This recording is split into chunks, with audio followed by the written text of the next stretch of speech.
Buenos días, hermanos, bienvenidos. Un domingo de adoración, un domingo donde nos reunimos, como siempre lo hacemos. Hoy es el día del Señor. Vamos a adorar a nuestro Dios ahora, prestando atención a la palabra del Señor, prestando atención a las Escrituras. Vamos a abrir nuestras Biblias, por favor, hermanos, allá en Mateo capítulo 10. Mateo 10.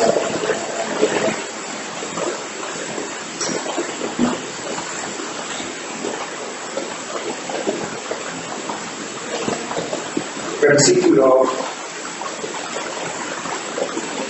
2, por favor. Tenemos hoy el proyecto. Solo le da enter. Ya está en la. Solo le da enter.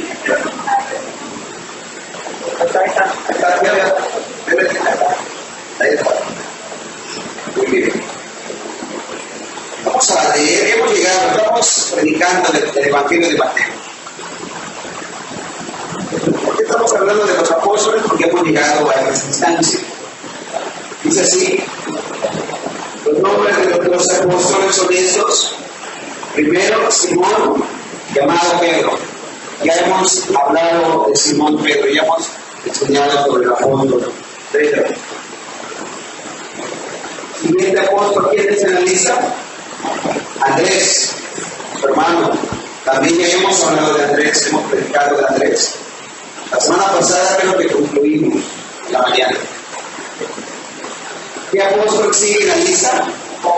Jacobo, hijo de Zebedeo y Juan, hermano. Pero ahora estamos con Jacobo, hijo de Zebedeo. La semana pasada iniciamos hablando de Jacobo de Qatar. Les sugiero, hermanos, que lo escuchen para que puedan tener una secuencia de lo que hemos hablado de Jacobo y tener una idea más clara, más amplia, más concreta de lo que es el apóstol, de quién es el apóstol Jacobo. Continuamos hablando de Jacobo. Vamos a ir en Hechos, por favor, capítulo 12.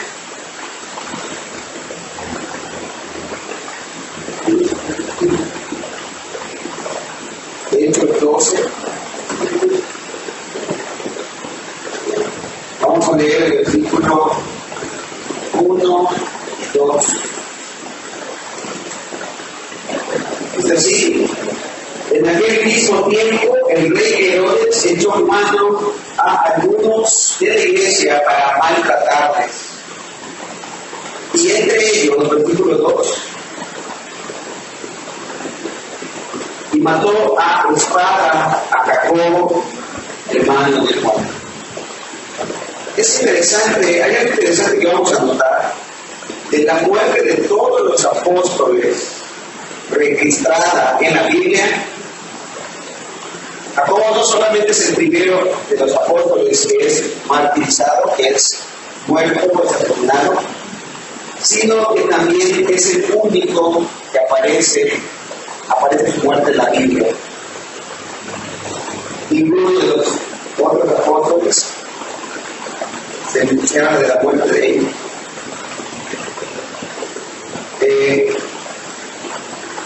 Nada más para recordar brevemente, porque hoy está un poquito extenso lo que vamos a hablar. Espero poder concluir lo que tengo que hablar hoy. Jesús llamó a Jacobo. Mencionábamos algo, una particularidad de Jacobo y Juan. ¿Hijos de quién eran? ¿Hijos de quién eran? De Zebedeo. Hay algo especial en Zebedeo. Al parecer Zebedeo no era cualquier persona. Zebedeo era un hombre de mucha influencia.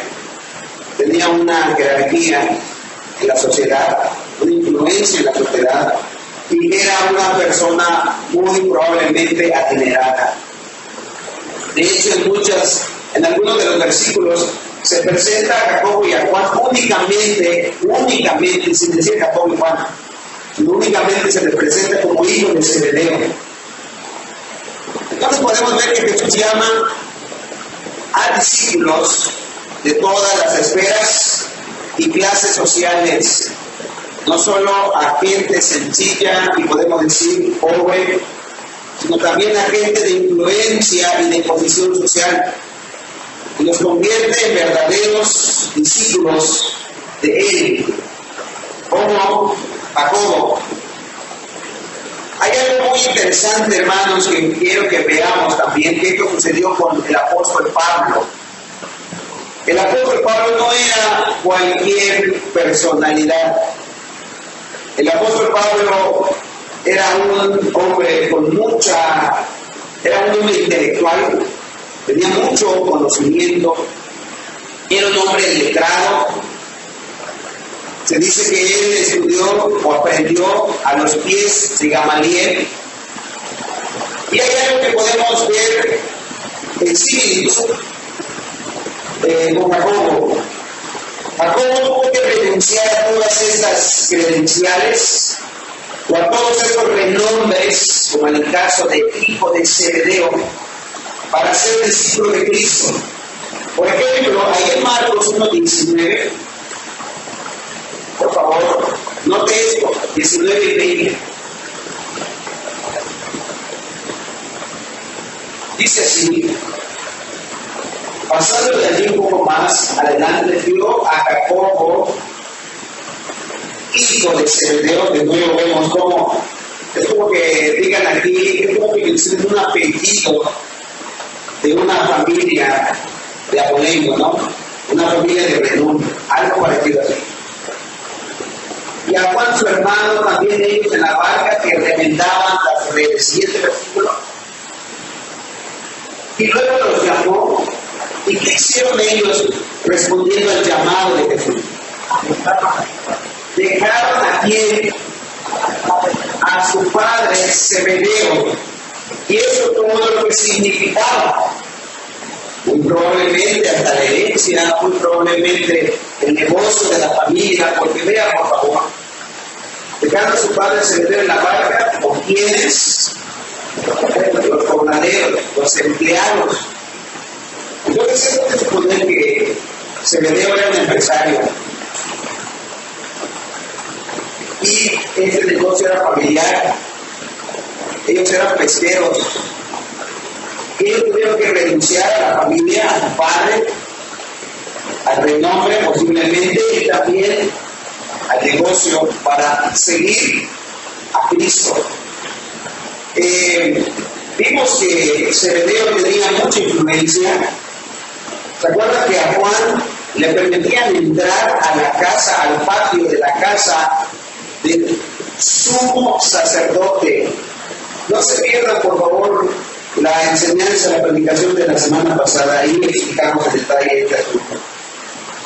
Y eso demuestra la influencia que había desde Jerusalén hasta Galilea, donde ellos tenían su centro de trabajo. Entonces vemos que Jacobo, para responder al llamado de Cristo, ¿qué tuvo que hacer? Tuvo que dejar todo eso, toda esa seguridad que me producía ser llamado hijo de quién?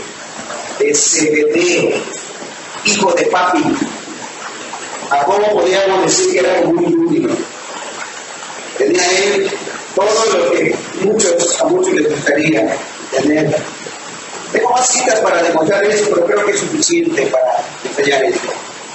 Zebedeo fue un líder, Jacobo fue un líder fuerte y segundo en influencia después de Pedro. Muy probablemente por eso había demasiadas contiendas entre Jacobo y Pedro. Jacobo era un hombre de carácter fuerte. Pero Jesús, recuerden que transformó ese carácter y transformó esa mentalidad de Jacobo de superioridad.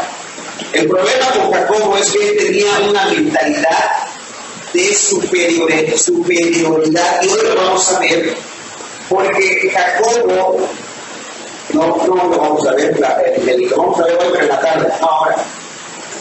Una de las peticiones que pidió Jacobo a Jesús fue: Señor, cuando estemos en tu gloria, permite que mi hermano y yo nos sentemos uno a tu derecha y el otro a tu izquierda. Vaya mentalidad de superioridad.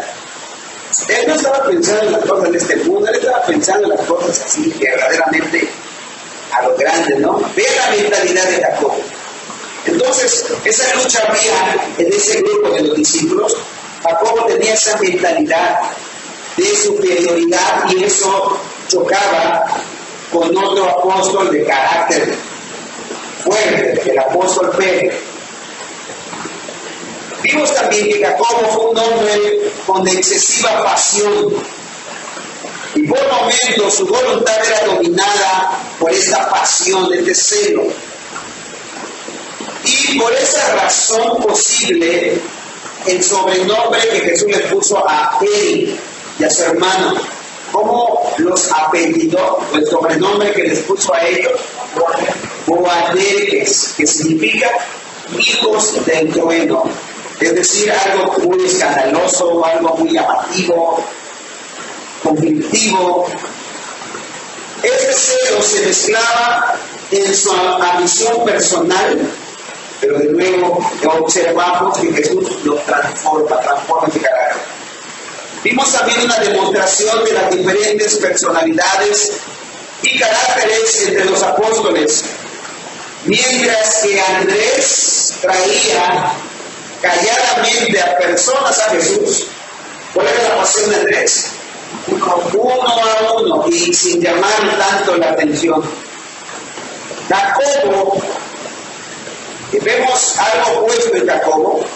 Jacobo quería deshacerse de una ciudad completa y le dijo a Jesús: rogamos, Señor, para que les caiga fuego del cielo, así como pidió Elías. Ahora vamos a ver.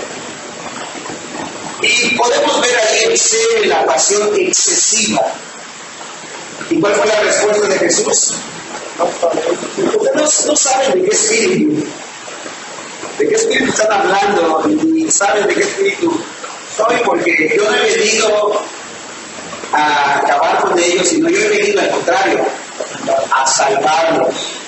Y vamos a notar más adelante que hubo mucha gente samaritana que aceptaron el mensaje del Evangelio de Jesucristo. Ahí en Hechos se habla de que el mensaje llegó a Samaria y muy probablemente, hermanos, esos que recibieron el mensaje seguían con vida cuando Jacobo escuchó que habían recibido el mensaje del Evangelio. O sea, que si Jacobo pedía fuego del cielo y Jesús les hubiese dicho caso, esos que recibieron el mensaje unos años después, poco tiempo después, no iban a existir. Entonces Jesús sabía, y por eso detuvo ese juicio, porque Jesús sabía que en Samaria en ese momento habían ovejas de él que creían al mensaje del Evangelio. Aquí hay una enseñanza tremenda, hermano. Dios no manda juicio en la tierra, aún todavía, porque hay escogidos que creerán al mensaje del Evangelio, aún todavía hay. Y hasta que el último escogido, la última oveja del Señor, nazca y cree en el Evangelio, entonces llegará a su fin, llegará el juicio de Dios. Entonces miremos que debemos aprender a compartir y llevar unos a otros. Quiero que vea que Jacobo tenía un temperamento y Andrés tenía otro temperamento. ¿Qué observamos aquí? Que en la iglesia, en la viña del Señor, existen diferentes tipos de personalidades. Sin duda, tú notarás que yo no soy igual a ti. A lo mejor el hermano que está junto a ti, el otro observado, ese hermano es muy tranquilo, o ese hermano es muy acelerado. Hermanos, amigos, debes de entender esto, no todos somos iguales. Pero Dios, a pesar de nuestras diferencias, utilizará esas diferencias para su gloria y para su honra. Y eso lo observamos en los 12 apóstoles. Hasta ahora estamos llegando al tercer apóstol y estamos viendo que son diferentes personalidades. Y vamos a notar esto, hermanos, de una manera muy marcada. Entonces tenemos que aprender a soportarnos, ¿qué dice Pablo? Los unos a los otros. Y también vemos que esa pasión desbordada e incontrolada de Jacobo logró canalizarla por una pasión a Cristo, por testificar y anunciar la verdad del Evangelio. Tanto así, era un hombre tan apasionado Jacobo, era un hombre tan celoso, tan arrojado, tanto fue así que él fue el primero de los apóstoles en dar su vida por Cristo. Él fue el primero de los apóstoles en dar su vida por el Evangelio. Muy bien, iniciemos entonces lo que hoy tengo para hablar. Hoy vamos a seguir hablando del apóstol Jacobo, segunda parte, y vamos a hablar del fuego del cielo, el fuego del cielo. Ahí en Lucas 19, 51 al 56,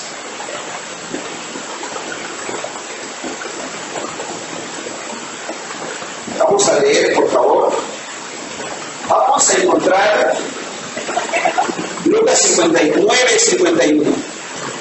Vamos a ver cuando Lucas y Juan, Jacobo y Juan hacen la petición y le dicen a Jesús, pedimos que caiga fuego del cielo. Dice así, le dije 9:51. Lucas 9:51. Dice así, cuando se cumplió el tiempo en que él había de ser recibido arriba, afirmó su rostro para ir a Jerusalén. Siguiente. Y envió mensajeros delante de él, los cuales fueron y entraron en una aldea del samaritano para hacer preparativos. Siguiente, por favor. Mas no le recibieron. Vean la actitud que los samaritanos estaban mostrándole a Jesús. No le recibieron, y eso provocó en Jacobo un celo, un enojo. ¿No nos sucede algo parecido a nosotros, hermanos, cuando Jesús, en vez de ser recibido con gozo y alegría, lo ignoran, desprecian, por ejemplo, le dan un folleto y lo tiran a la basura? ¿Cómo reacciona? ¿No puede sentir un celo, un enojo, una pasión? Algo parecido sucedía, pero vea por favor que estos tipos eran de cuidado, Jacobo y Juan, porque su aspecto era como ir a Jerusalén. Vamos a explicar todo esto ahora. Siguiente, hermana.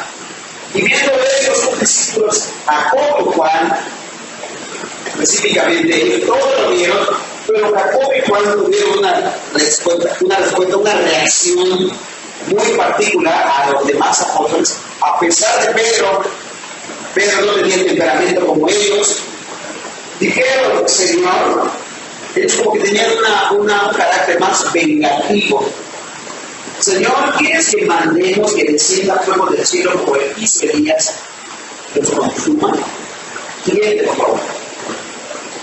Entonces, volviendo, él los reprendió diciendo, vosotros no sabéis de qué espíritu sois, porque el Hijo del Hombre no ha venido para perder las almas de los hombres, sino para salvarlas.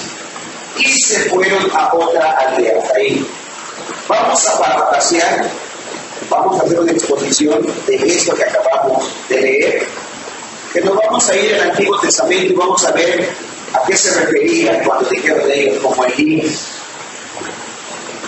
Muy bien. Vemos entonces en estos versículos y nos demuestra aquí por qué Jacobo y Juan eran conocidos como los hijos del trueno.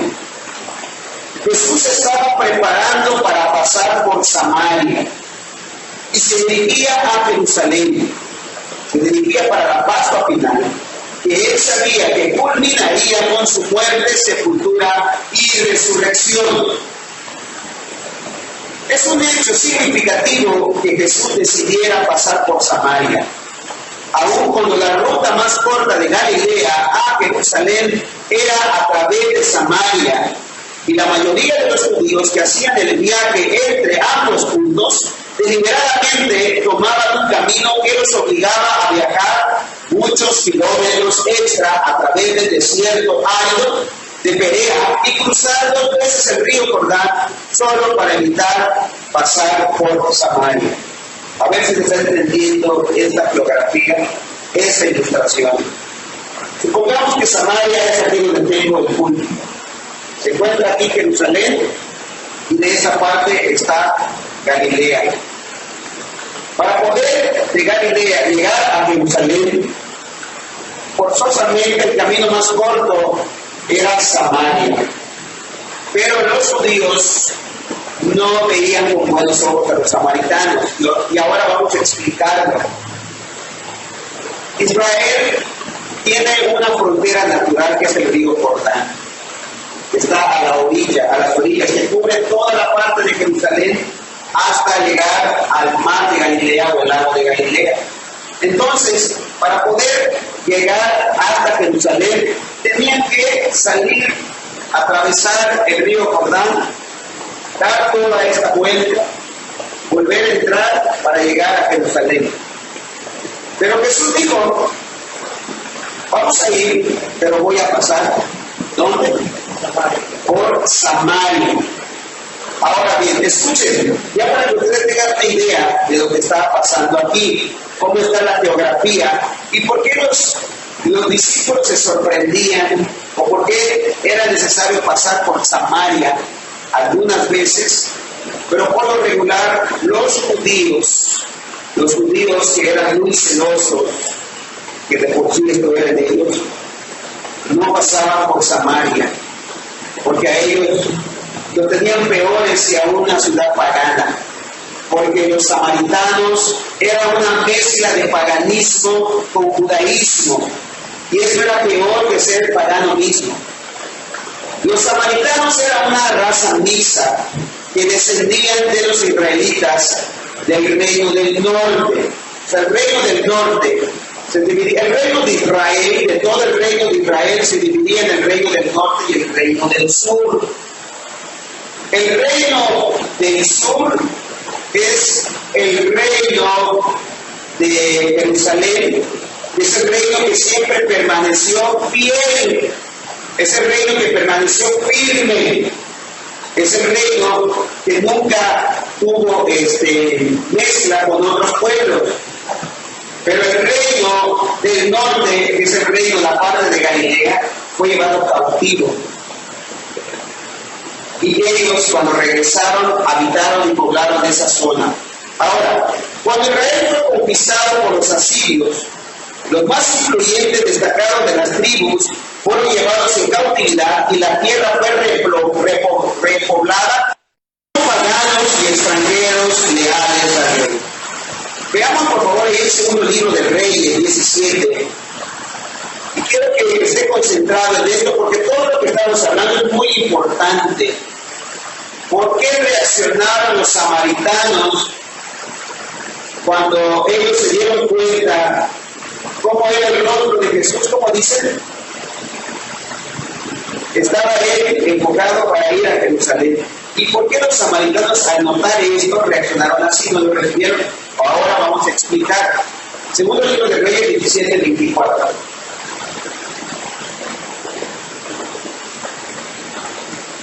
Mire lo que pasa. Estamos dando un poco de historia.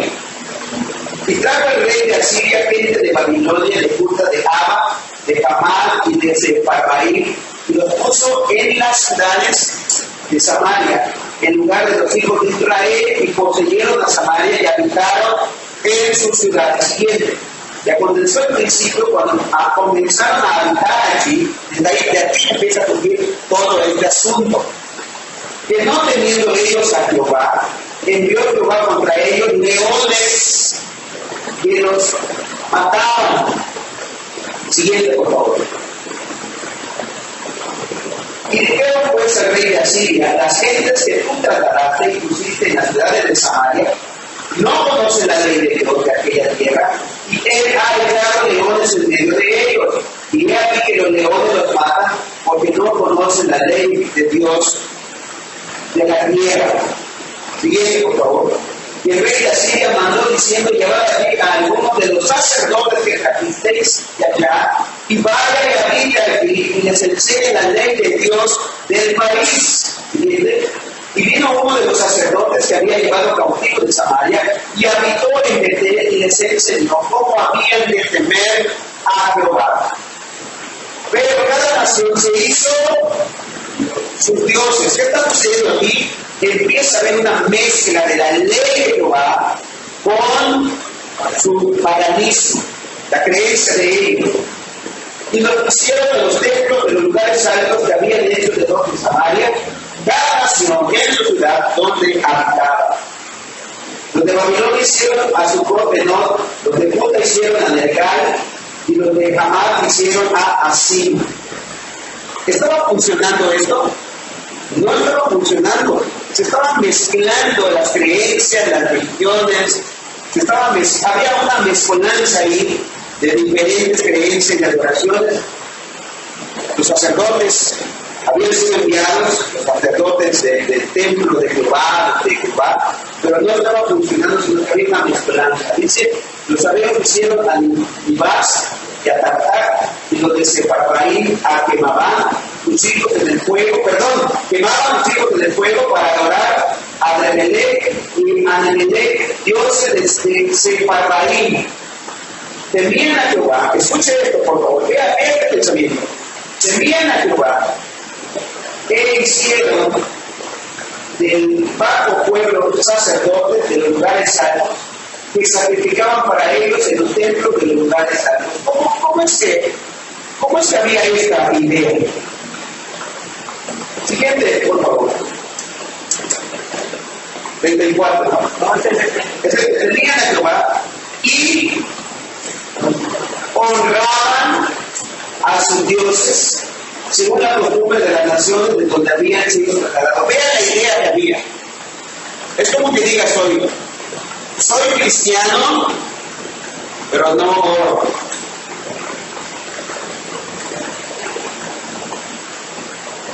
Soy cristiano, pero no me congrego. También para que uno sepa tirar a caray. Soy cristiano, pero nunca leo mi Biblia. Algo así. O a pesar de que tú digas, soy cristiano, pero me gustan las pachangas. Soy cristiano, pero soy borracho. Algo así. Hasta hoy hacen como antes. Ni temen a Jehová, ni guardan sus estatutos, ni sus ordenanzas, ni hacen según la ley, y los mandamientos que describió Jehová a los hijos de Jacob, el cual puso el nombre de Israel. Bueno, estamos dando, hermanos, un poco de historia, un contexto histórico de lo que pasa o pasaba aquí en Samaria. ¿Ya tienen una idea cómo eran los samaritanos? Por eso los judíos eran muy celosos, no querían pasar por esa región, por cómo eran ellos, porque ¿cómo se sentían los samaritanos?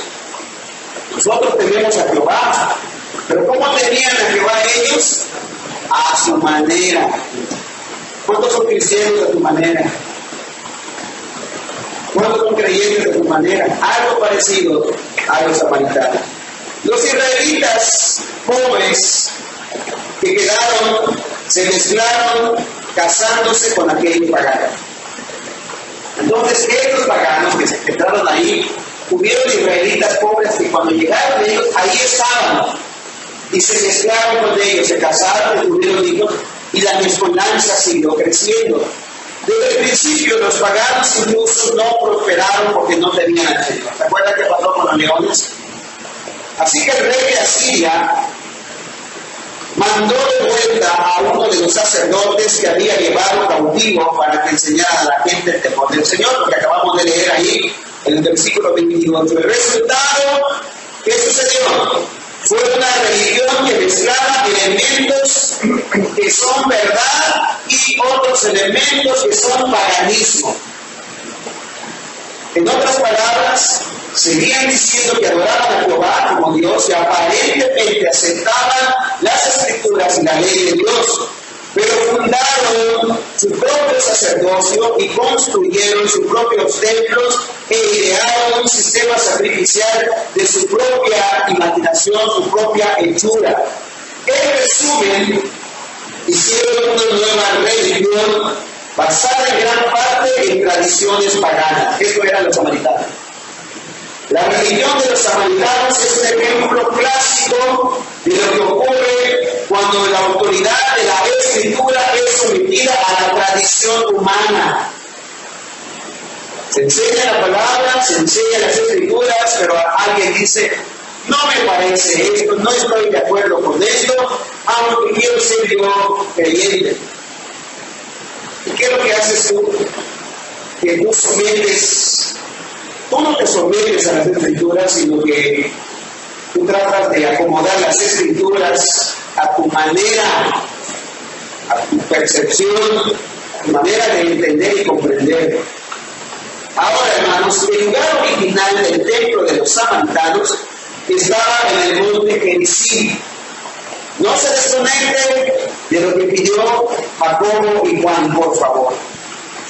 Manténganse concentrados, sus mentes afinadas.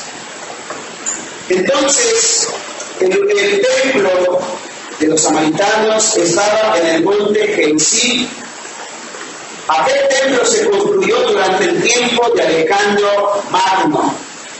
Alejandro el Grande. Si han estudiado un poco de historia, vemos que es un tremendo imperio, ¿no? El imperio de este macedonio, de Alejandro Magno, este joven, que conquistó gran parte de todo, de Palestina, de África, y llegó más allá.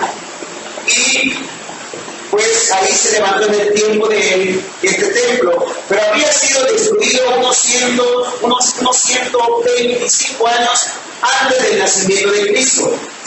Atención, sin embargo, Gerizim seguía considerándose santo por los samaritanos, donde originalmente se había levantado el templo, quienes estaban convencidos que aquel monte era el único lugar donde Dios podía ser adorado propiamente. Eso creían los samaritanos. Por eso fue que la mujer samaritana, ahí en Juan 4:20, podemos leerlo por favor, cómo contestó la mujer samaritana.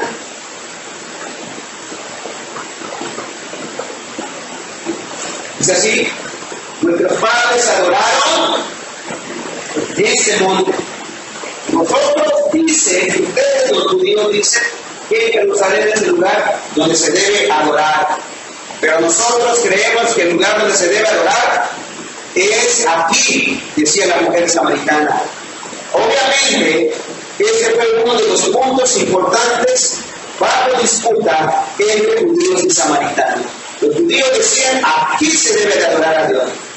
Y los samaritanos decían, no, es aquí donde se debe adorar a Dios. Hasta el día de hoy, un pequeño grupo de descendientes de samaritanos siguen adorando en el monte Gerizim. Muchos de los descendientes originales de los israelitas que más tarde regresaron a Samaria de la cautividad eran también el producto de los matrimonios mixtos con paganos, lo cual estaba perfectamente bien en la cultura de samaritanos, lo aceptaban, ellos no tenían ningún problema. Por supuesto, los judíos consideraban a los samaritanos como una raza mestiza y su religión como un mestizaje religioso. El problema no solamente era de raza, sino que el problema también era del paganismo, la adoración, una religión mezclada. Por eso es que durante el tiempo de Jesús se tomaban tanto trabajo para evitar por Samaria. Toda la religión era considerada impura. Pero en este caso, el rostro de Jesús dice, lo que leímos allí en Lucas, que estaba puesto para ir ¿a dónde? A Jerusalén. El rostro de Jesús estaba puesto para ir a Jerusalén, como lo había hecho antes. Él escogió la ruta más directa y prefirió atravesar por Samaria. A lo largo del camino, él y sus seguidores necesitarían lugares donde comer y pasar la noche. Cuando el grupo que viajaba con Jesús era bastante grande, él envió entonces mensajeros adelante para que hicieran el arreglo para el hospedaje. dónde habían de hospedarse, dónde iban a pasar la noche. Y debido a que era obvio que Jesús se dirigía a Jerusalén a celebrar la Pascua, escuche esto por favor, y como los samaritanos creían que todas esas fiestas y ceremonias debían de celebrarse ¿en dónde? En Gerizim. No se pierdan, por favor, no se pierdan. El rostro de Jesús era para ir a Jerusalén. Y los samaritanos descubrieron y notaron que Jesús estaba yendo a adorar a Dios a Jerusalén. Y ese para los samaritanos, ¿qué significaba? Eso, hermanos, era un conflicto con ellos, no iban a aceptar esto. Por esa razón no dejaron que Jesús se quede en Samaria. Porque ellos decían que se adora en el monte de Gerizim y no quisieron proveer hospedaje a los mensajeros de Jesús. Los samaritanos no solo odiaban a los judíos, sino que también odiaban la adoración que tenían en Jerusalén. Había un celo. De modo que los planes de Jesús buscaban la manera de desbaratarse. Jesús representaba todo lo judío que los samaritanos despreciaban en ese momento. De modo que rechazaron de plano la solicitud. El problema no era que no tenían un lugar donde hospedarlos, sino que sencillamente no quisieron hacerlo. Eran deliberadamente hostiles. Si Jesús intentaba pasar por su ciudad camino a Jerusalén, ellos tratarían de ponerle todos los obstáculos posibles. Odiaban a los judíos y odiaban a su sistema de adoración, tanto como los judíos los odiaban a ellos y a su sistema de adoración. Hermanos, este odio era recíproco. Los samaritanos odiaban a los judíos con un odio, como decimos, jarocho. Y así los judíos odiaban a los samaritanos. ¿Con qué odio? Con odio jarocho. Era recíproco. Pero algo interesante, Jesús estaba mostrando por ellos simpatía. Algo interesante que estamos notando aquí. Luego, así que con detalles, hermanos, que nos están diciendo mucho acerca del comportamiento y la actitud de Jesús. En lo que tenía que ver con los samaritanos, los judíos, vemos que en el caso de Jacobo y Juan, lo justo era pagar con la misma moneda. Si los samaritanos despreciaron a Jesús, imagínate, si Jacobo tenía a Jesús como su maestro, como el Mesías, su Mesías, y el Mesías, imagínate el celo que produjo en él.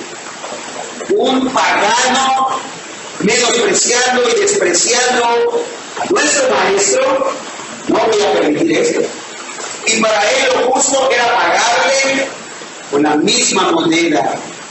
Por supuesto que Jesús nunca les había manifestado a los samaritanos algo así, sino que Jesús les había manifestado a los samaritanos buena voluntad, buena actitud. Acuérdese, Jesús había sanado a un samaritano leproso. ¿Se acuerdan? Y había alabado a ese hombre por su expresión de agradecimiento. Ahí en Lucas 17:16, vemos cómo Jesús mostraba esa simpatía por ellos. Mostraba buena voluntad hacia los samaritanos y no los menospreciaba. Y se postró rostro en tierra a sus pies, dándole gracias, y dice aquí, este es el ejemplo del samaritano, y este era samaritano. Y Jesús hace una pregunta: ¿cuántos leprosos fueron sanados? 10. ¿Y dónde están los otros? ¿Quién fue el único que regresó a agradecer? ¿Y de dónde venía este? Era un samaritano. ¿Te das cuenta? Aquí hay mucho que hablar, hermanos. Hay un gran mensaje. ¿Cuál fue la respuesta de este hombre que era menospreciado por todos los religiosos? Vean, por favor, cómo como si nosotros mostramos misericordia y compasión por aquellos que normalmente son menospreciados, ¿cómo reaccionarán hacia Jesucristo? Así vendrán, hermanos. Hay mucho que hablar aquí, hay mucho que enseñar, hay mucho que reflexionar en esto. Entonces, vemos ese ejemplo. Jesús, por ejemplo, aceptó agua de una mujer samaritana, allá en Juan 4, 7, 29. No lo vamos a leer porque nos va a llevar tiempo, pero ¿cuántos han escuchado la historia de Jesús con la mujer en el pozo, donde él pide agua a la mujer samaritana? Había permanecido en el pueblo de aquella mujer por 2 días, evangelizando a sus vecinos. Eso lo pone en Juan 4:39 en adelante. Ahí estuvo Jesús. Él había hecho un dedo de un samaritano en una de sus más conocidas parábolas. ¿Te acuerdas? ¿Cómo se llama esta parábola? El puente samaritano. ¿Cuántas veces hemos escuchado esa parábola y no hemos comprendido el significado tan duro que fue para un judío narrarles la historia de un héroe samaritano? Y cuando conocemos la historia y el contexto de todo esto, contándoselas, porque Jesús se los estaba contando a los judíos, y les estaba diciendo a los judíos: ustedes son muy religiosos, conocen la ley de Dios, pero no hay frutos. Ustedes no tienen misericordia y compasión por la gente. En cambio, un samaritano puede mostrar compasión a la gente a pesar de no conocer en profundidad la ley como ustedes la conocen. Eso era ofensivo para un judío. Pero lo que quiero mostrar es que Jesús, hermanos, mostraba misericordia, mostraba simpatía por los samaritanos. Más tarde, Jesús enviaría a sus discípulos a predicar el Evangelio a Samaria. Ahí en Hechos 1:8 dice: ir a predicar el Evangelio. ¿A dónde lo van a predicar? Primero, ¿en dónde? En Jerusalén, luego Judea, luego Samaria y después hasta el fin del mundo. Hermanos, todas estas palabras, tal vez para ti no significa mucho, pero todas estas palabras, hermanos, eran muy significativas para los oyentes. ¿Por qué? Porque el cristianismo surge de un contexto judaico. Y Jesús les estaba rompiendo paradigmas, hermanos. Estaba quebrantando y quebrando toda mentalidad y todo pensamiento religioso. Y ellos sentían que hacían lo correcto al menospreciar a un samaritano, porque ellos eran una mezcla del paganismo, lo que acabamos de leer en el libro de Reyes, ¿se acuerdan? De cierta manera pudieran decir: ay, sí es cierto, te lo merecen. Ahora bien, vemos que Jesús mostró simpatía, mostró buena voluntad con los samaritanos. Ya hablamos de cómo sanó al leproso samaritano y le vino a dar gracias, y Jesús reconoce esa gratitud. Ya vimos que Jesús le pidió agua a una mujer samaritana y no la menospreció. Ya vimos que Jesús cuenta la historia, la parábola del buen samaritano, y eso lo escuchó Jacobo. Jacobo había escuchado todas esas historias y había visto lo que él mostraba, esa misericordia y compasión hacia los samaritanos. ¿Y cómo le respondieron aquí? ¿Qué hicieron los samaritanos cuando Jesús iba a pasar por Samaria? Porque se estaba dirigiendo a Jerusalén. Lo rechazaron. Allí en Lucas 9. Para que usted recuerde, por favor. Mire esto. 9:51.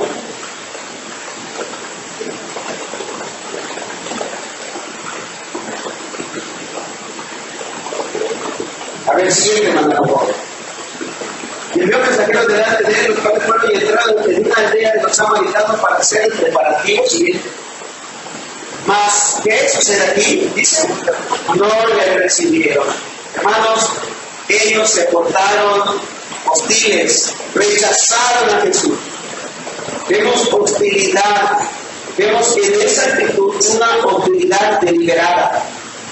Y Jacobo y Juan se acordaron, oye, ¿qué pasa? Si Jesús ha sido bueno con los samaritanos, hasta una historia les ha contado donde no ha hecho héroe a un samaritano. Jacobo y Juan, acuérdense que Jesús los apellidó como hijos del dueño. Ellos se llenaron inmediatamente de un apasionado enojo. Y no tardaron en encontrar el remedio para esta situación. Siguiente versículo. ¿Cuál fue el remedio? Viendo estos sus discípulos, Jacobo y Juan dijeron, Señor, no te preocupes, mi maestro, mi Señor. Es que pidamos que descienda fuego del cielo, como hizo Elías, y incineren a todos estos, los consuma. Ellos dijeron estas palabras. La referencia a Elías, porque ellos hacen una referencia a Elías, dice como hizo Elías, está llena de significado, hermano. El incidente del cual Jacobo y Juan se estaba refiriendo es el que había tenido lugar en esa misma región precisamente. Ellos conocían el Antiguo Testamento, Jacobo y su hermano, de modo que conocían su historia. Esta historia es ahí precisamente en Samaria. Aquí vemos el odio profundo que los judíos sentían por Samaria. Es un hecho histórico que el nombre Samaria estaba asociado con la idolatría y la apostasía mucho antes de la conquista de los asirios. Originalmente Samaria era el nombre de una de las ciudades más importantes del reino del norte. Durante el reinado de Acab, en los días de Elías, Samaria se había convertido en el centro de adoración a Baal. Ahí el primer libro de Reyes 17:32, por favor. 16:32.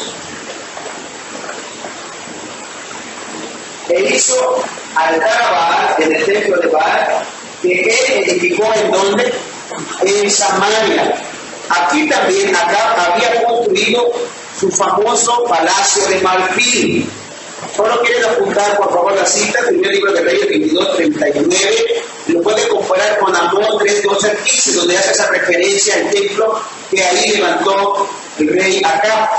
El palacio de Acab llegó a ser la residencia permanente para los reyes que vinieron después en el reino del norte.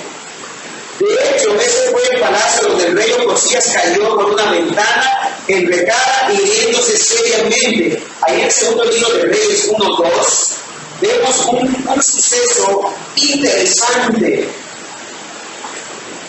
Y Ocosías cayó por la ventana de una sala de la casa que tenía en Samaria, y estando enfermo envió mensajeros y le dijo, ir y consultar a quién, a Baal-Zebub, Dios de Cron, si he de sanar de esta mi enfermedad.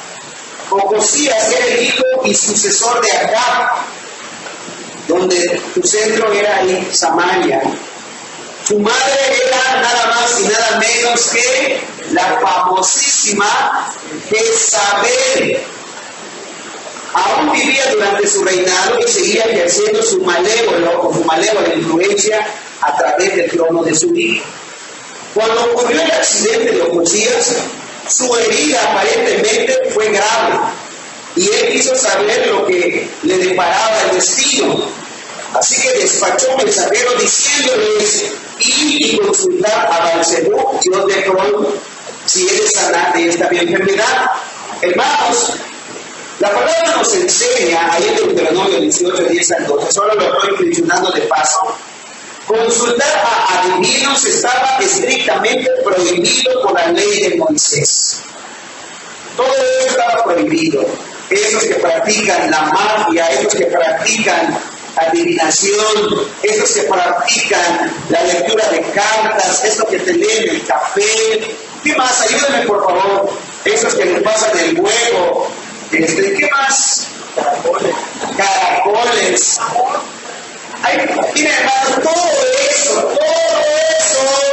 por favor, hermanos míos, no tiene nada que ver con Dios. ¿Están escuchando? Lamentablemente, tristemente, algunos no creen en el poder de Dios como lo hizo Ocosías. Oren por mí, hermano, estoy enfermo. Y después se van a consultar al grupo. Hermanos, eso es algo parecido a lo que estaba pasando. Una mezcla, una mezcolanza. Hermanos, esto no es de Dios. Bueno, el rey entendió esto, pero esto Dios completamente lo rechazaba. Bueno, lo que estoy diciendo de Deuteronomio, donde Dios se oponía a toda clase de magos y toda esa clase de todo lo que es psíquicos, brujos, magos, magia blanca, magia negra, magia rosada, azul, morada, gris. Lo que tú quieras, todo eso, hermanos, es del diablo, es magia, no es de Dios. Buscar profecías de agoreros asociados con Belcebú, pensando en este punto, estoy hablando de las escrituras. Belcebú era una deidad filistea, atención. Su nombre significa Señor de las moscas. La tierra de los filisteos estaba llena de moscas y los filisteos creían que el Señor de las moscas vivía en su tierra, de modo que hicieron a este Dios volador uno de sus principales deidades. Tenían algunos oráculos famosos que aseguraban tener capacidad de predecir el futuro. Por lo general ofrecían profecías lisonjeras con predicciones tan ambiguas que raramente erraban. Pero de todos modos estos oráculos tenían fama a través de todo Israel. Es decir, que era la red de amigos cínicos de los tiempos de Elías, como hasta el día de hoy.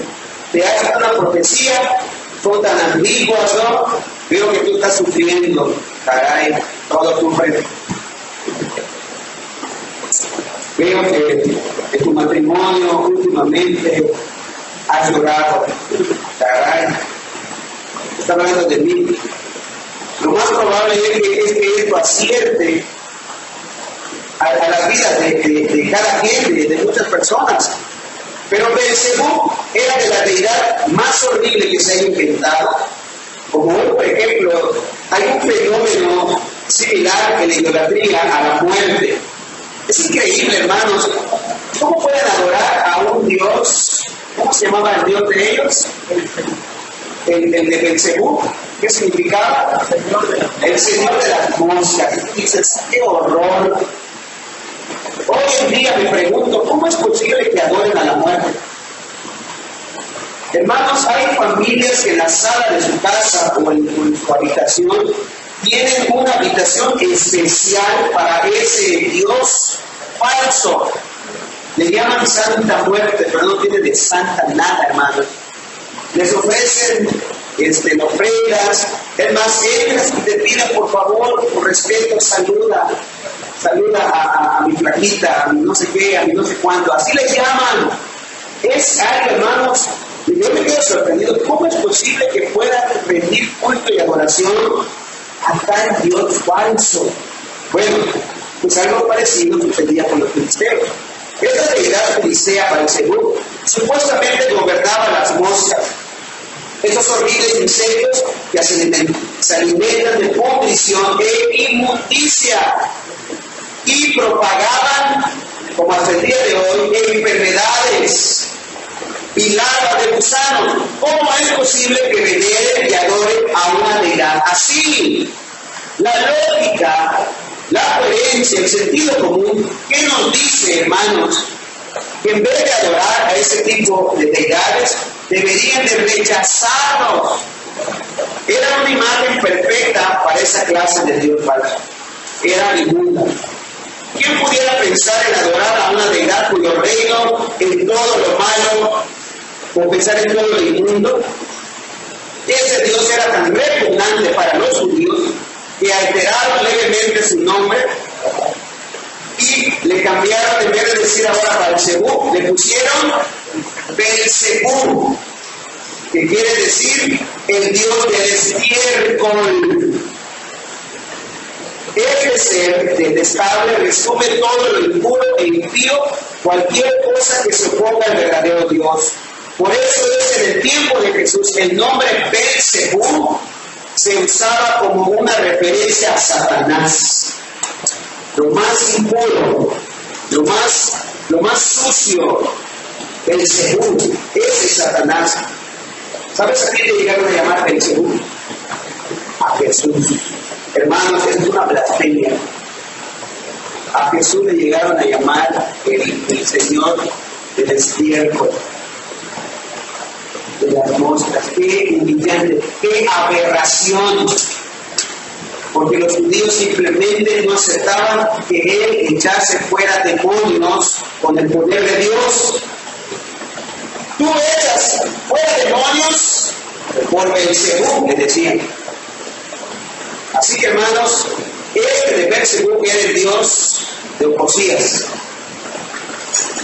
que él a través de ese Dios esperaba conocer el futuro. Vamos a consultar al grupo, ¿no? Hermanos, ya vieron en los periódicos de sus baratitos, aparece una página repleta de psíquicos y de hermanos de no sé qué y no sé cuánto, donde ellos te predicen tu futuro. La consulta te dice 100 pesos y si no funciona te lo devolvemos. Hermanos, puro comercio, pura mentira. Lamentablemente muchos creen en esto, pero eso es pura mentira. Ahora bien, regresando a Ocosías, ¿quién pudiera pensar en adorar a una deidad así? Y Ocosías lo hacía, a pesar de lo que él representaba. Ahora bien, el Señor mandó a Elías para que interceptara los mensajeros que Ocosías envió. Estamos en el segundo libro de Reyes, versículo siguiente, por favor. ¿Qué hace Dios con Elías? Entonces el ángel de Jehová habló a Elías Tisbita, el verdadero profeta de Dios, diciendo: levántate y sube a encontrarte con los mensajeros del rey de Samaria y dile: no hay Dios en Israel. Que vais a consultar al Señor Dios de Hebrón. ¿Por qué consultan a profetas falsos? ¿Por qué consultan a brujos, hermanos? ¿Por qué consultan magia? ¿Acaso no confían en Dios? ¿Acaso no confían en la providencia de nuestro Señor y Dios? La oración de Jesucristo fue: Señor, esta es mi petición. Cuando iba a ir una noche antes de ir a la cruz, y dijo: para ti todas las cosas son posibles y tú puedes evitar que yo vaya a la cruz, pero Señor, que no se haga mi voluntad sino la tuya. Hermanos, y un hombre de fe confía en el Señor, sea cual sea la respuesta. Si te va a quitar la enfermedad, tú debes decir: gloria a Dios. Gloria a Dios por su voluntad que le quitó la enfermedad. Pero si el Señor decide no quitarle la enfermedad como lo hizo con el apóstol Pablo, tú deberías decir también: gloria a Dios, hágase la voluntad del Señor por no quitarle esta enfermedad. Así habla un hombre y una mujer de fe. El ángel dijo también un solemne mensaje para el rey que estaba herido. Siguiente, por favor. Por tanto, así ha dicho Jehová: del lecho en que estás, ¿qué va a suceder con ese rey? No te levantarás, sino que ciertamente morirás. Y Elías se fue. Elías hizo como se le dijo y mandó la profecía a Ocosías vía los mensajeros del rey. Le dio el mensaje a los mensajeros. Los mensajeros del rey aún no sabían quién era Elías.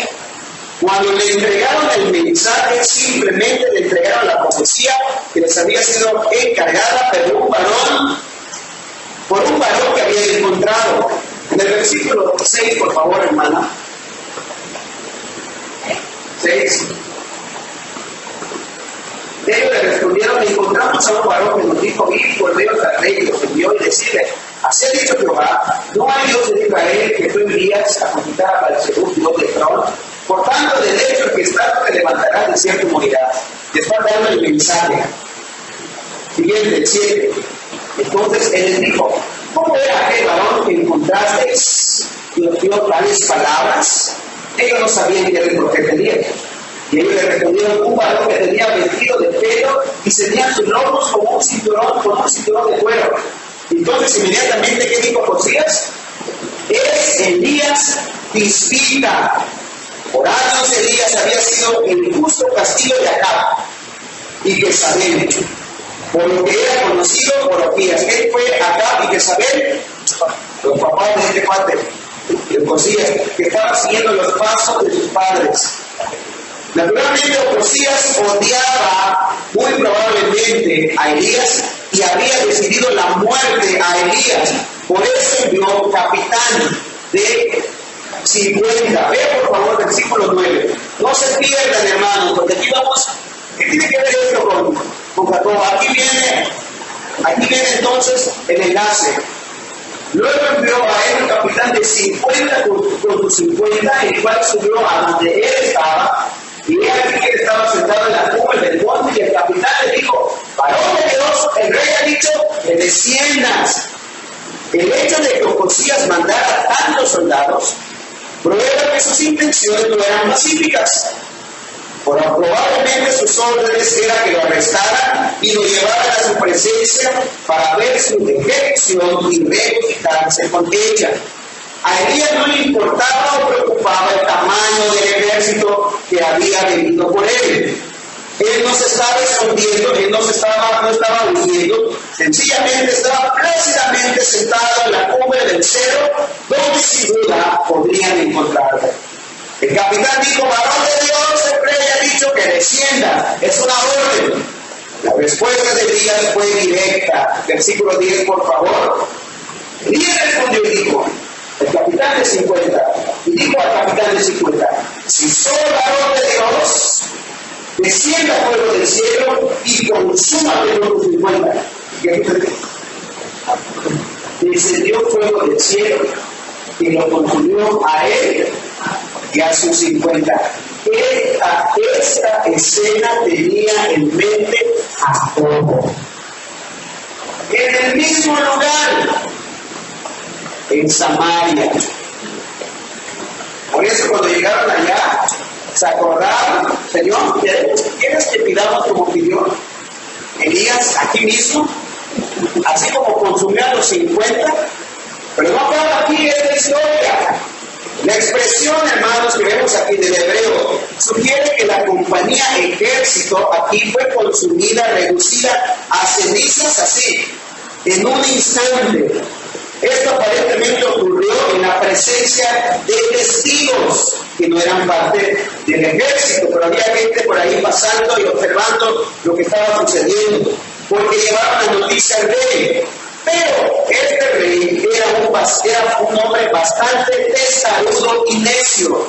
Y ahí en el versículo siguiente, volvió el rey a enviar otro capitán de 50 con 50. Y le habló y dijo: varón de Dios, el rey ha dicho así: desciende pronto. Y al parecer fue con la misma actitud que fue el capitán anterior. Es una orden. Siguiente versículo. Y respondió de nuevo Elías: soy varón de Dios, descienda fuego del cielo y consúmate con tus 50. ¿Y qué sucedió con ese grupo de 50 y el capitán? Descendió fuego del cielo y los consumió a él y a sus 50. ¿Creen que no tenía en mente esto, Jacob? 100 fueron aquí, 100 ya fueron incinerados, desaparecidos, consumidos por el fuego. Increíblemente, para Ocosías aún no era suficiente, así que este mandó otra compañía de 50 hombres. Pero el capitán de este tercer grupo era súper sabio, un hombre sabio. Llegó a Elías humildemente y le rogó por la vida de sus hombres. Versículos 13 y 17. Volvió a enviar al tercer capitán de 50 con 50. Y subiendo a aquel tercer capitán de 50, ¿qué fue lo que hizo primero? Pues voy a rodillar desde aquí y así voy a llegar. No piense que esto es la basílica. Pero él estaba allá temblando, temeroso. Se arrodilló delante de Elías y le rogó. ¿Cómo le dijo? una actitud diferente a como fueron los otros capitanes. No le fue dar órdenes al varón de Dios, le rogó: varón de Dios, te ruego que sea de valor delante de tus ojos mi vida y la vida de estos 50 soldados. Siguiente, por favor. He aquí, ha descendido fuego del cielo y ha consumido a los 2 primeros capitanes del 50 con sus 50. Estoy consciente de eso. Sea estimada ahora mi vida delante de tus ojos. Siguiente. Entonces el ángel de Jehová dijo a Elías: desciende con él. Fíjate cómo Dios es misericordioso. Cuando tú llegas con un corazón humillado, cuando llegas con un corazón así como este soldado, tu oración es escuchada.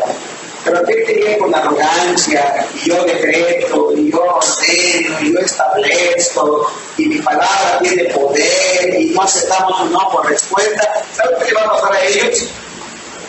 Fuego.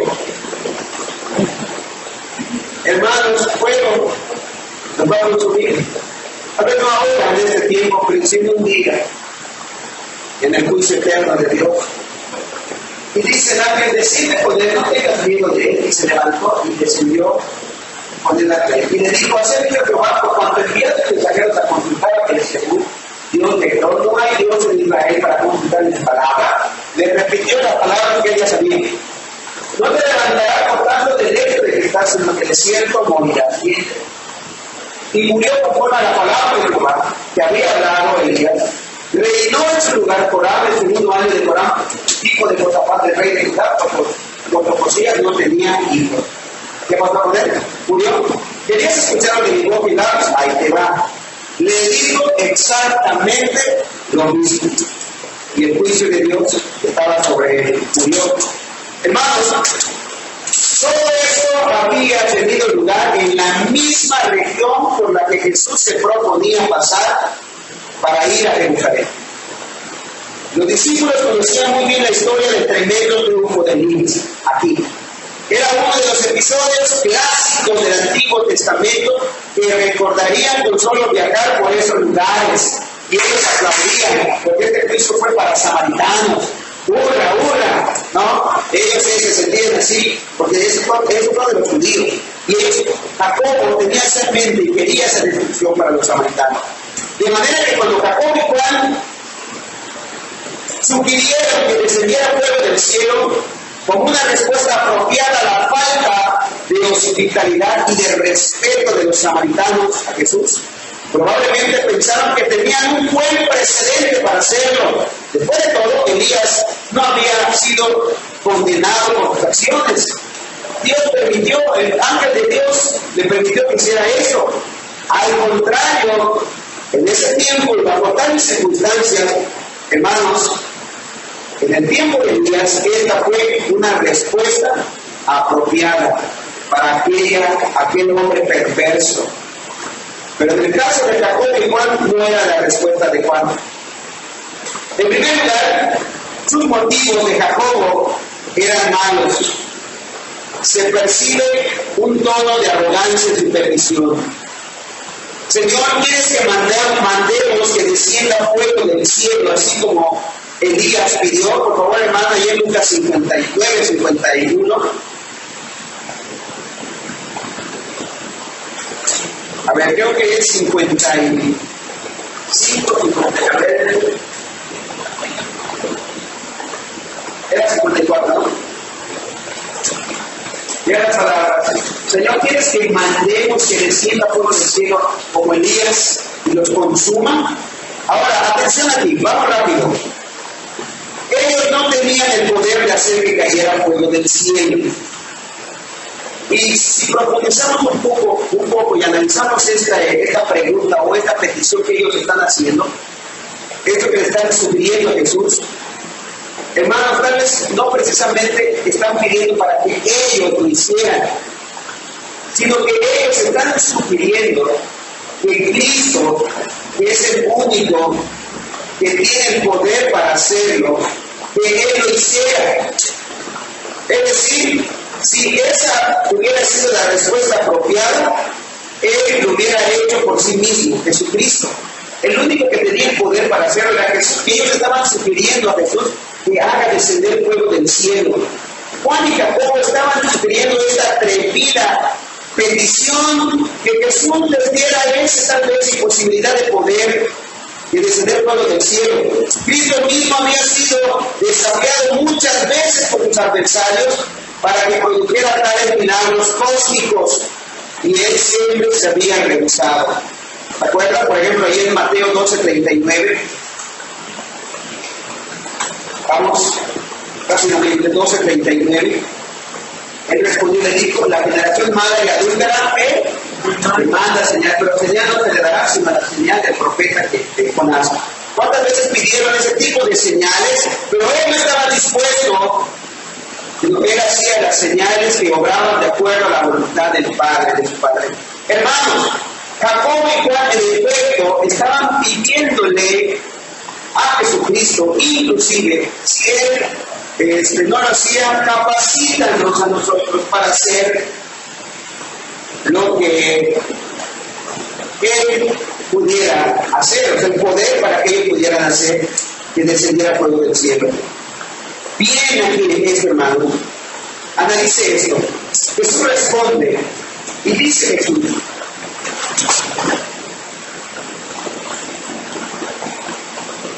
en Lucas 9, hermano, perdón, quedé en esta.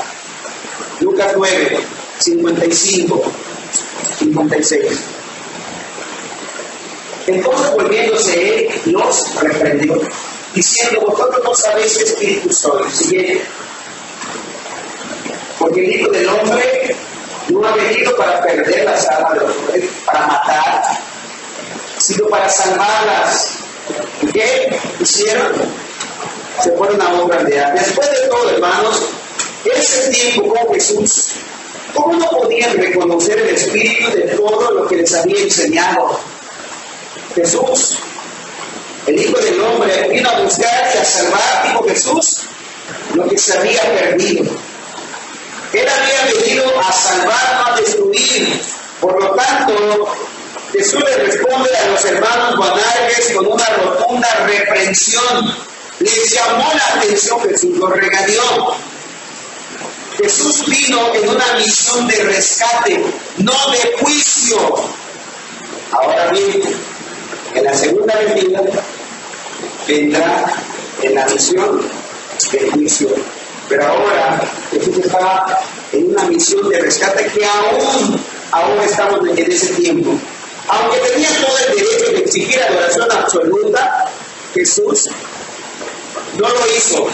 Y por supuesto, viene el tiempo cuando Jesús, como te acabo de comentar, juzgará al mundo. Pero ese no era el tiempo o el lugar para que ocurriera el juicio que Jacobo y Juan estaban pidiendo. Dice Salomón que hay tiempo para todo. Ahí en Eclesiastés 3:1-8. Hay tiempo para todo. Pero ahora era el tiempo no de juicio, sino de salvación. Vamos rápido.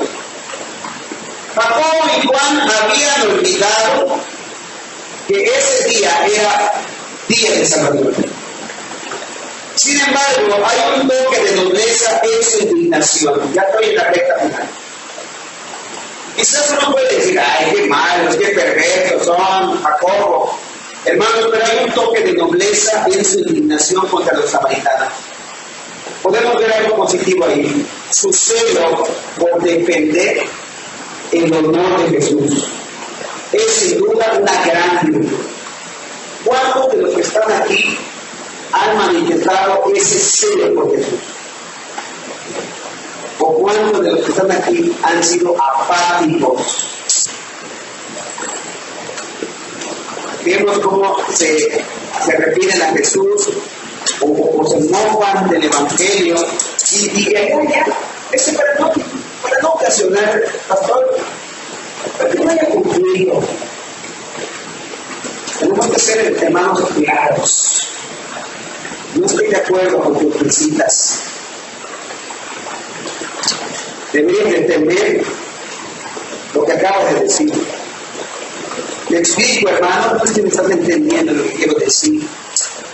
Muchos quedan callados o cuentan un chiste de Jesús de doble sentido y todos están viendo caca y tú para no hacerles el feo, pero por dentro deberían de manifestar algo de indignación. Pero Jacobo y Juan, sí es cierto, manifestaban, pero ellos se iban al extremo. Ahora, hermanos, lo que Jesús está mostrando con su respuesta, ¿qué está diciendo Jesús aquí? Aquí viene el mensaje.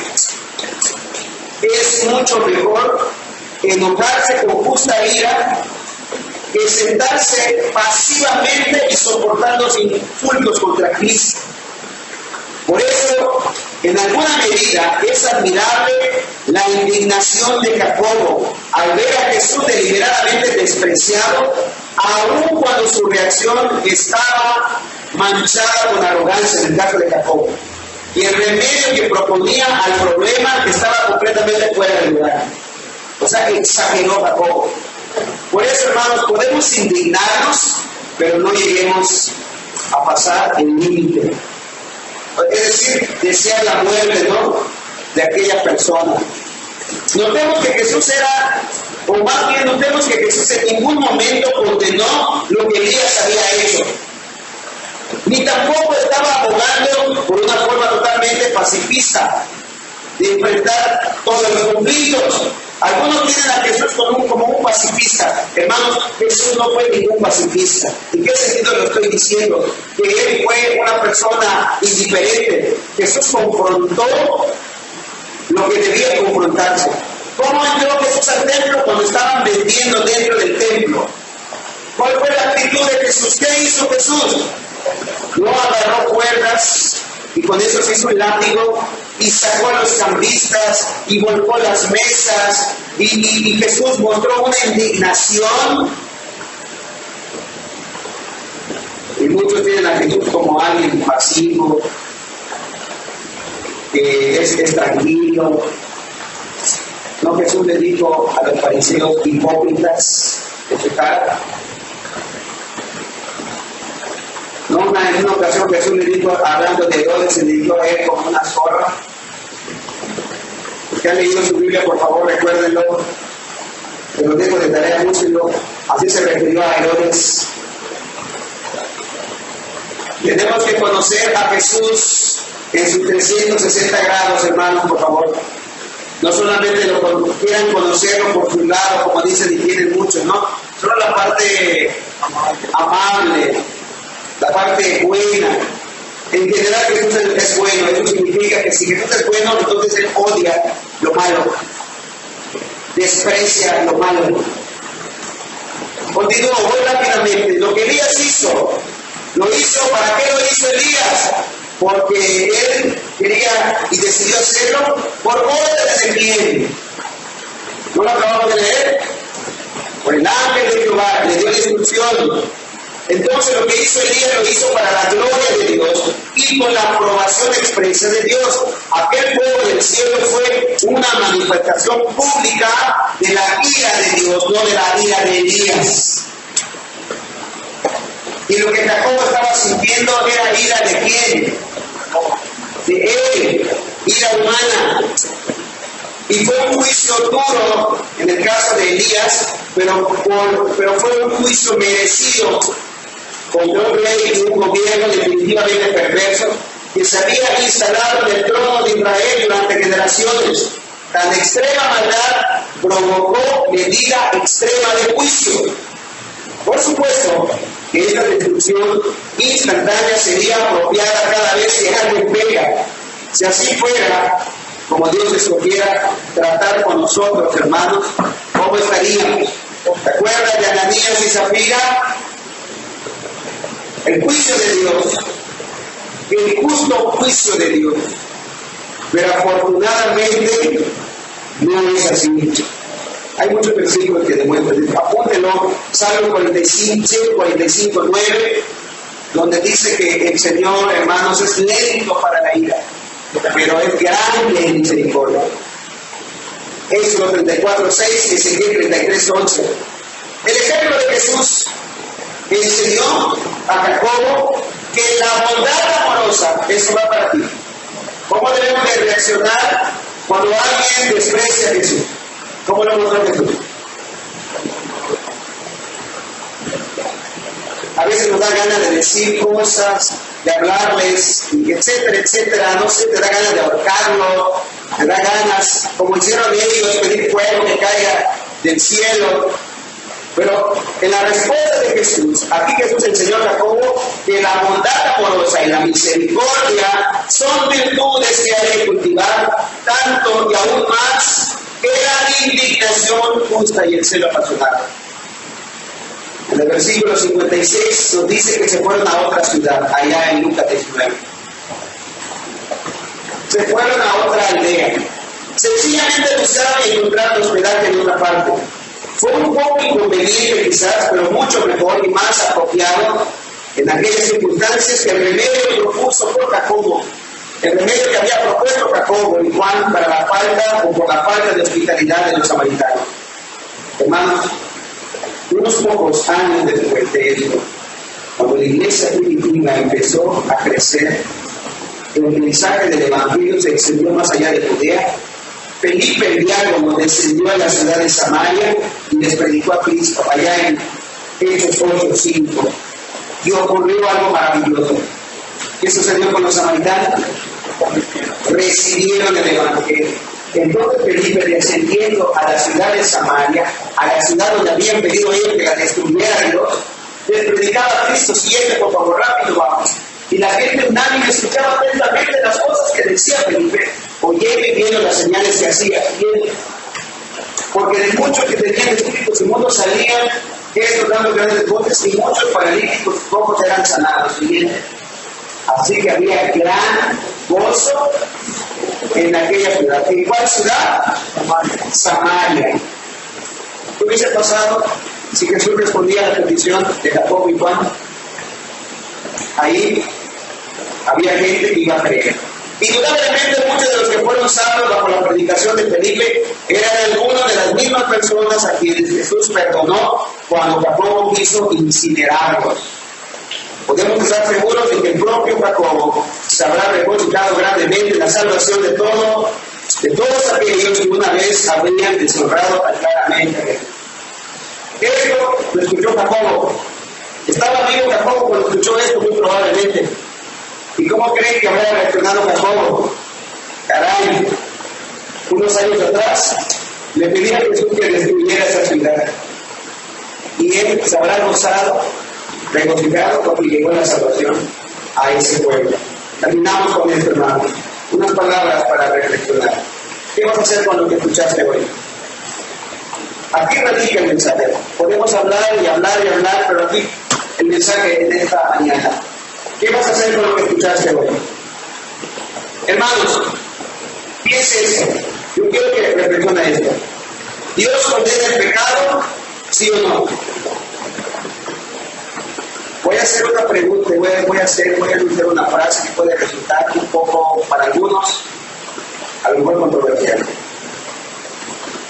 Hermanos, hay una frase que dice: Dios ama al pecador, pero odia al pecador. Perdón, Dios odia al pecado, pero ama al pecador. Es bíblica esta frase, ¿no? No es bíblica esta frase. Dios condena al pecado y también condena al pecador. Gracias a Dios que Él no lo destruye ahora. Y no lo destruye ahora únicamente por gracia y misericordia. Por eso yo pregunto, ¿es bíblico decir Dios ama al pecador pero odia el pecado? En otras palabras, ¿es correcto decir, o es correcta esta expresión, frase o idea? Hermanos, dicen algunos, Dios ama al... estoy un poco confundido. A ver, no me confundo. Dios odia al pecado, pero ama al pecador. ¿Sabes quién dijo y popularizó esta frase? Mahatma Gandhi. ¿Quién fue Mahatma Gandhi? Él no fue cristiano. Él fue un hinduista. Y dijo, Dios odia el pecado, no al pecador.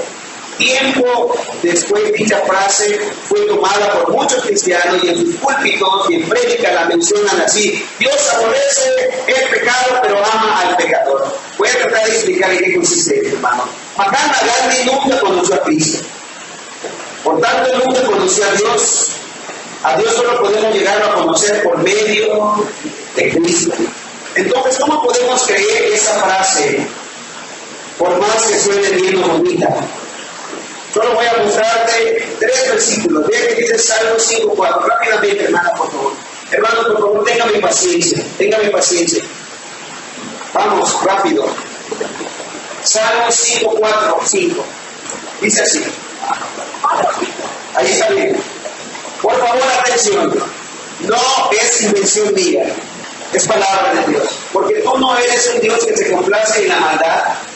El malo no habita o no habitará junto a ti. Siguiente. Los insensatos no estarán delante de tus ojos. ¿Qué dice? Aborreces. ¿Cuál es el sinónimo de aborrecer? Odiar. Odias a todos. ¿A quiénes se está refiriendo en cuanto a todos?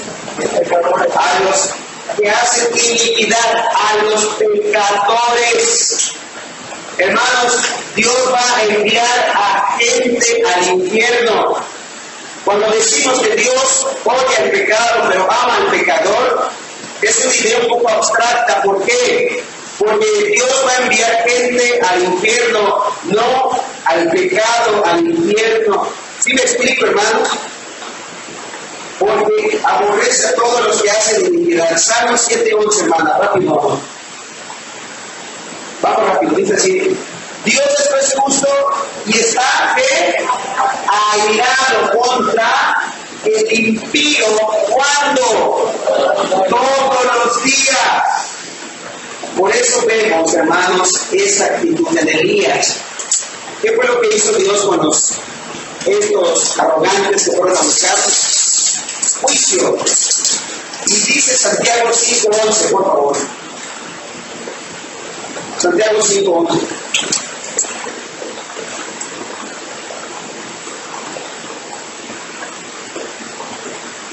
Ve aquí, tenemos por bienaventurados a los que sufren. Habéis subido de la paciencia de Job y habéis visto el fin del Señor, que el Señor es muy misericordioso y compasivo. No estoy dando bien perdón, de mi madre, era Salmo 34:16. Perdón, hermano, porque voy a mostrar la misericordia de Dios en estos versículos. Tú dirás, ¿por qué no destruye ahora al pecador? Por lo que acabamos de leer. La ira de Jehová está contra quién. ¿Contra quién? Contra el mal, contra los que hacen mal, para cortar de la tierra la memoria de ellos. Y tú dirás, ¿por qué entonces Dios no destruye? Lo acabamos de leer en Santiago 5:11. ¿Por qué? Porque Dios es benevolente y misericordioso. Y que Dios no destruya hoy, en este instante, a los pecadores, no significa que Él no esté airado contra ellos. Está airado contra ellos, pero Él es misericordioso y compasivo. Entonces quiero que esto lo tengan claro, ¿perdón? Clemente y misericordioso. Entonces quiero que tengan esto bien en claro, hermano. Segundo, vemos el celo y la pasión de Jacobo, que justificaba, al parecer, lo que ellos estaban pidiéndole al maestro por su desprecio de los samaritanos. Pero su pasión y su celo se desbordaba sin control al grado de impedir la destrucción y muerte a una ciudad, olvidando el gran propósito de Jesucristo. ¿Cuál es el gran propósito de Jesucristo? A salvar las almas. Hermano, hermana, tengan cuidado con su celo y su pasión. ¿Podemos sentir celo y pasión? Sí, pero ten cuidado, porque puedes estar actuando como Jacobo. En vez de tener compasión por las almas, solamente estás demostrando o dando condenación. Así que debemos de tener ese equilibrio. ¿Estás entendiendo? Jesús les llamó la atención a ellos, los corrigió. Siguiente, ¿qué podemos tomar de todo esto? Vemos en esa actitud un celo genuino por tu maestro. Jacobo se sintió indignado en ver cómo respondieron y trataron al Señor Jesucristo. Como te hice una pregunta hace un momento, ¿tú cómo actúas? ¿Tienes ese celo por tu Señor? ¿O eres apático? ¿Tienes ese celo al ver que lo menosprecian? ¿Es bueno ese celo y pasión por Jesús? Sin llegar al grado de desear la destrucción y muerte de los agresores, sino mostrar compasión por ellos. Por tanto, hermanos, concluimos. Es mejor cultivar la bondad amorosa y la misericordia que el celo y la indignación apasionada y desbordada. Nuestro Señor Jesús se agradará más contigo cuando tú muestres estas virtudes de misericordia y compasión. Él estará gozoso, mostrará esa alegría contigo, ese gozo, ese celo y esa pasión descontrolada de juicio y condenación para las almas. Entonces, a través de esta respuesta que Jesús les da a Jacobo y a Juan, les muestra a Jesús que tenemos que mostrar o demostrar a las almas que compasión y misericordia. Dentro de ese celo debe de finalizar con compasión y misericordia. Sí es bueno sentir celo, pero hermanos, que la compasión y la misericordia sea algo que lo demuestres hacia las almas. Y Jesús sin duda estará gozoso con esa actitud y ese comportamiento. Porque Jacobo para nada estaba sintiendo compasión y misericordia. Así que, hermanos, pongamos esto en práctica y no solamente sean palabras e ideas. Oramos, hermanos, pongámonos de pie. Señor, te doy gracias por esta mañana, ya mediodía. Señor, te ruego por favor que tu palabra, lo que hemos escuchado hoy, pueda ser practicado en nuestra vida. Señor, a veces perdemos el control, a veces nos indignamos, nos enojamos, condenamos, enjuiciamos. Pero Padre, ayúdanos a sentir ese celo, pero que podamos tener el equilibrio, esa pasión, pero equilibrada. De ninguna manera, Señor, de ninguna manera, Padre, queremos ser apáticos. Sí mostrar celo y pasión, pero finalmente, Señor, que ese celo y pasión vaya acompañada de misericordia y compasión para la salvación de las almas.